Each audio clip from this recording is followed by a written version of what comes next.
எல்லாருக்கும் வணக்கம். இன்றைக்கி உங்களுக்கு புளிச்சக்கீரை தொக்கு செஞ்சு காமிக்கிறேன். கோங்கரா சட்னி பார்க்கவே பச்சை பச்சைன்னு ரொம்ப அழகாக இருக்குல்ல. பார்க்கவே இதை எடுத்துகிட்டு வந்து நான் டேபிளில் வச்சுட்டு அடுத்த நாள் இதை நம்ம கிள்ளி எடுக்கலான்னு வர சொல்ல அவ்வளோ அழகாக பூத்து இருந்ததுங்க. புளிச்சக்கீரையோட பூ கோங்கரா ஃப்ளவர்னு சொல்லுவாங்களே, ரொம்ப அழகாக பூத்து இருந்தது. பார்க்கவே நல்லா இருந்தது இந்த கீரை ஆயறதுக்கு. இதை உங்களுக்கு நான் செஞ்சு காமிக்கிறேன். வாங்க வீடியோக்குள்ளே போகலாம். கோங்கரா சட்னிக்கு ஃபஸ்ட்டு நம்ம காஞ்ச மிளகாய் போட்டு எடுத்துக்கலாம். ஒரு 20 காஞ்ச மிளகாய் போட்டிருக்கேன்.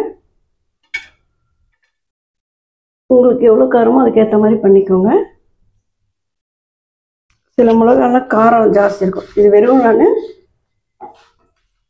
எண்ணெய் இல்லாமல் அப்படியே ஃப்ரை பண்ணியிருக்கேன். சூப்பரான ஒரு சட்னி இந்த கோங்கரா சட்னி. இது நம்ம ரைஸ்க்கும் போட்டு சாப்பிட்லாம், எல்லாமே சாப்பிட்றதுக்கு.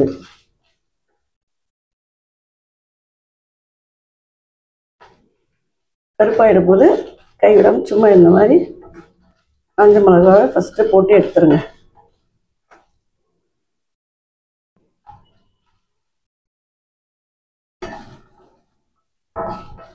ஏன்னா இதில் பச்சை மிளகாயெல்லாம் போட போகிறதில்ல. போதும். இதை எடுத்து நம்ம பிளேட்டில் மாற்றிக்கலாம். நம்ம இதில் கொஞ்சமாக எண்ணெய் விட்டுக்கலாம். கொஞ்சமாக எண்ணெய் விட்டுட்டு அதில் கொஞ்சம் புளி. ஏன்னா இப்போ நான் இந்த கீரை பார்த்திங்கன்னா சிகப்பு கீரை தான் புளிப்பு ஜாஸ்தியாக, அந்த சிகப்பு கலர் காம்பில் வர்றது. இது கொஞ்சம் புளிப்பு கம்மியாக இருக்கும். கொஞ்சமாக புளி போட்டுக்கோங்க, ரொம்ப வேண்டாம். அதை எண்ணெயில் அந்த மாதிரி எடுத்துட்டோன்னா ஃப்ரை பண்ணி சூப்பராக இருக்கும்.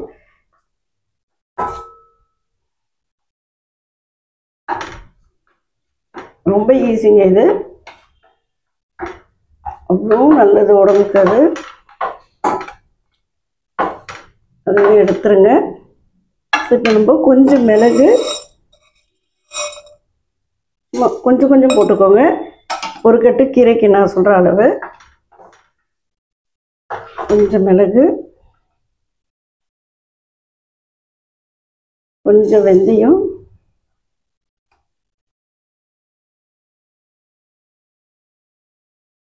சீரகம் மட்டும் கொஞ்சம் தூக்கலாக போட்டுக்கோங்க, நல்லா இருக்கும் இதுக்கு.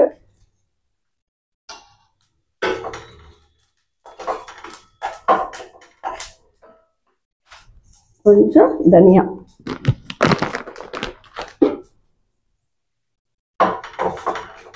மிளகு, கொஞ்சம் வெந்தயம், ஒரு 1.5 ஸ்பூன் அளவு சீரகம் போட்டுக்கிட்டு ஒரு ஸ்பூன் தனியா, எல்லாமே இந்த சின்ன நம்ம மசாலா டப்பாவில் இருக்க அளவுக்கு தான் எடுத்துக்கிட்டோம். இது கூட கொஞ்சம் புளி, கொஞ்சம் காஞ்ச மிளகாய், பூண்டு உரித்து சின்ன சின்ன பல்ல குட்டி குட்டியாக அரிஞ்சு வச்சுக்கோங்க. அதை நம்ம கீரை தாளிக்க சொல்ல போட்டுக்கலாம்.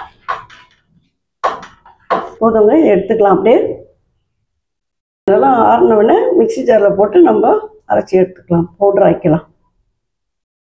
உங்களுக்கு இந்த மாதிரி பூண்டு எடுத்துக்கோங்க. பெரிய பல்லு இது, நான் 5 பல்லு எடுத்து சின்ன சின்னதாக கட் பண்ணிக்கிறேன். ஆனால் நீங்கள் சின்ன பூண்டு இருந்தால் ஒரு 7 பல்லு அப்படி எடுத்துக்கோங்க. எல்லாம் குட்டி குட்டியாக கட் பண்ணி எடுத்துக்கோங்க. ஸ்டார்ட் பண்ணலாங்களா? ஃபஸ்ட்டு எண்ணெய் நல்லெண்ணெய் தாங்க இதில் ஊற்றணும், ரொம்ப நல்லாயிருக்கும். நல்லெண்ணெயில் செஞ்சால் தான். ஆக்சுவலாக இது பார்த்திங்கன்னா கோங்கரான்றது தெலுங்கில், புளிச்சக்கீரை தமிழில். இது எனக்கு தெரிஞ்சு சட்னி, கோங்கரா சட்னின்னு சொல்கிறத விட புளிச்சக்கீரை ஊறுக்காய் தான் சொல்லணும். இன்னும் அந்தளவுக்கு சூப்பராக இருக்குது. இது எண்ணெய் கொஞ்சம் ஜாஸ்தி தான் விடணும், வேறு வழி கிடையாது. எண்ணெய் நல்லா விட்டிங்கன்னா தான் இது கெடாமல் நல்லா ரொம்ப டேஸ்ட்டாகவும் ரொம்ப நல்லா இருக்கும். ஸோ நல்லெண்ணெய் நல்ல ப்ராப்ளம் இல்லை, தைரியமாகவே விடுங்க.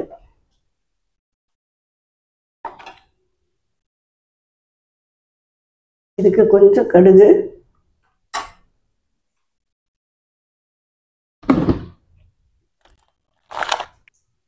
கொஞ்சம் உளுத்தம்பருப்பு, கடலைப்பருப்பு,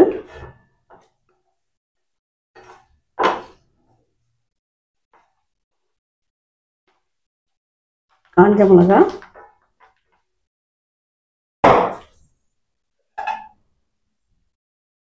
கொஞ்சம் தள்ளி வந்துருங்க. காஞ்ச மிளகாய், பூண்டு இந்த மாதிரி பொடியை எடுத்துக்கோங்க.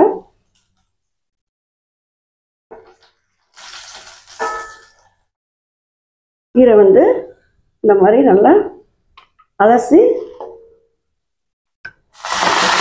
இந்த காயை வச்சு வச்சுக்கோங்க. ஈரப்பதம் கேட்குதான்னு தெரியல.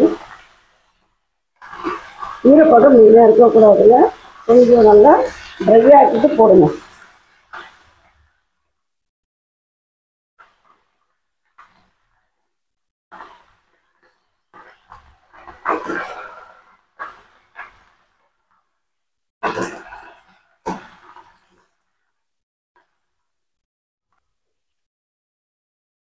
பாருங்க, உங்களுக்கு பார்க்கறதுக்கு கீரை நல்லா அந்த கடை ஃபுல்லாக இருந்தது.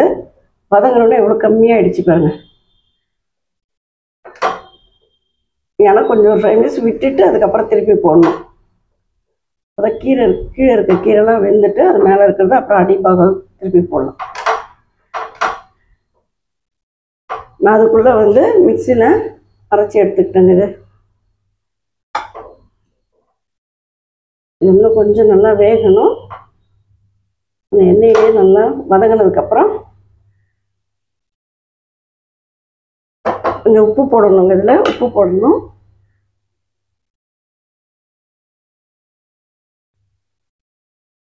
நீங்கள் வந்து இந்த இதை கீரைலாம் போட்டு அரைக்கிற மாதிரி இருந்தால் கல் உப்பு போட்டுக்கோங்க. நான் இதை அரைக்க போகிறதில்ல, அப்படியே வதக்கி அப்படியே எடுத்துக்க போகிறேன். உப்பு பார்த்து போட்டுக்கோங்க.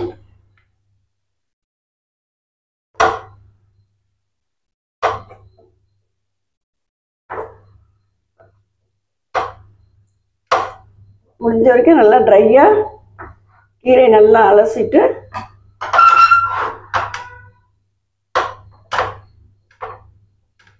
நல்லா துணியிலே இன்னும் நல்லா ஆற போட்டு அதுக்கப்புறம் பண்ணால் நல்லாயிருக்கும். ஏன்னா தண்ணி இல்லாமல் இருந்தால் இன்னும் நல்லா கெடாமல் இருக்கும் உங்களுக்கு இந்த கீரை.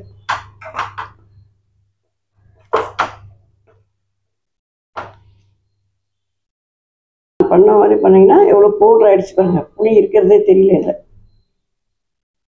நல்ல மனம் இந்த பவுட்ரு செஞ்சுட்டு சூப்பராக ஒரு சூடான ரைஸில் போட்டு சாப்பிட்டிங்கன்னா அவ்வளோ நல்லாயிருக்கும்.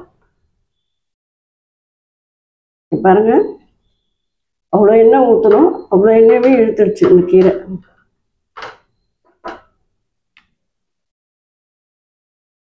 கொஞ்சமாக எடுத்துக்கோங்க.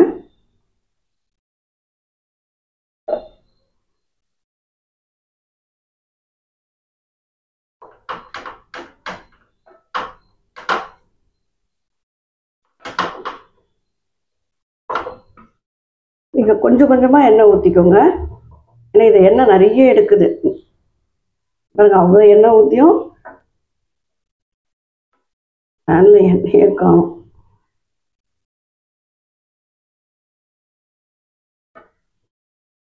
ஓரளவுக்கு அதான் வர ஆரம்பிச்சிருக்கு. ஒரு 15 to 20 minutes எடுக்குதுங்க வேகிறதுக்கு.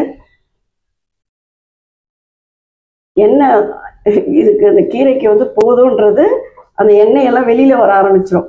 ஸோ அதுக்கப்புறம் நீங்கள் எண்ணெயை ஊற்றாதீங்க. அதுக்கு கொஞ்சம் கொஞ்சமாக போட்டு பண்ண ஆரம்பிச்சிருங்க. ஸோ ஆல்மோஸ்ட் ரெடி ஆகிடுச்சு.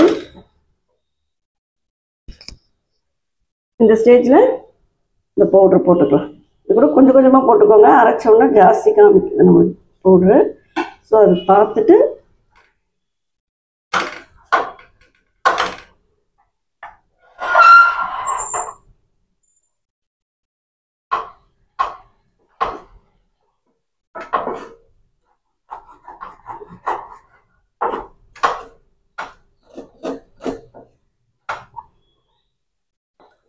சூப்பராக இருக்குல்ல, பார்க்கவே கரெக்டாக இருக்குன்னு நினைக்கிறேன். மொத்தமாக போட்டுறேங்க.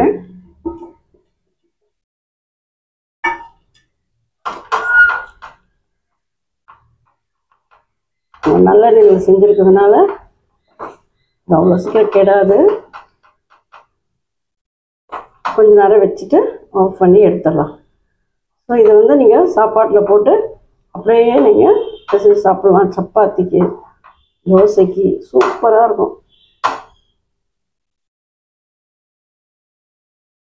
எல்லோரும் செஞ்சு பார்த்துட்டு எப்படி இருக்குன்னு சொல்லுங்கள். லைக் பண்ணுங்கள், ஷேர் பண்ணுங்கள், கமெண்ட் பண்ணுங்கள். சப்ஸ்கிரைப் பண்ணாதவங்க சப்ஸ்கிரைப் பண்ணுங்கள். இதோட நல்ல வீடியோவோட உங்களை ஒரு நல்ல ரெசிபியோடு சந்திக்கிறேன். நன்றி, வணக்கம்.